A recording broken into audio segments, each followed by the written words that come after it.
বড়সড় দুর্ঘটনার হাত থেকে রক্ষা পেল আপ হাওড়া মুম্বাই মেল। শুক্রবার রাত 9:30 নাগাদ হাওড়া স্টেশন থেকে ছাড়ার পরই হাওড়ার বীর শিবপুর স্টেশনের কাছে 22 কোচের মুম্বাই মেলের ক্যাপলিং খুলে দুটি কোচ নিয়ে ছুটে বেরিয়ে যায় ইঞ্জিন। কিছু দূর বেসামাল অবস্থায় গিয়ে তীব্র ঝাঁকুনি দিয়ে বাকি 20টি কোচ দাঁড়িয়ে পড়ে। একেই অনেকটা দেরি করেছিল ট্রেন। মাঝপথে বহুক্ষণ কেন দাঁড়িয়ে আছে তা বুঝতে পারেনি বিচ্ছিন্ন কামরার যাত্রীরা। অনেক পরে তারা ট্রেন থেকে নেমে দেখে ইঞ্জিন ছাড়াই কোচগুলি অন্ধকারে দাঁড়িয়ে রয়েছে। বড়সড় দুর্ঘটনা ঘটেছে ভেবে হকচকিত হয়ে পড়েন যাত্রীরা। আতঙ্কে সবাই ট্রেন থেকে নেমে পড়েন।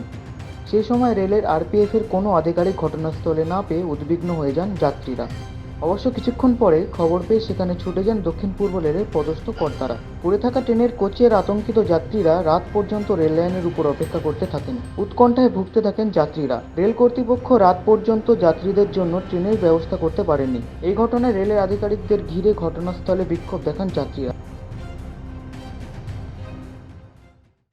হাওড়া থেকে মুম্বাই আচ্ছা, তারপরে দিয়ে বীরশিবপুর উলবেড়ার মিডিলে কবলিং খুলে ফার্স্ট এসি আর ডিজি ইঞ্জিন চলে গেছে আগে এটা হাফ কিলোমিটার। এটা বড় সড়ো দুর্ঘটনা হতে পারতো তো।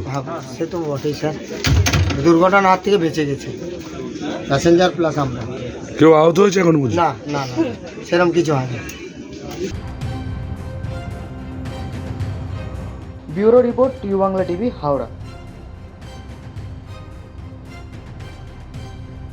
ইউ বাংলা টিভি হৃদয় ছুঁয়ে যায়।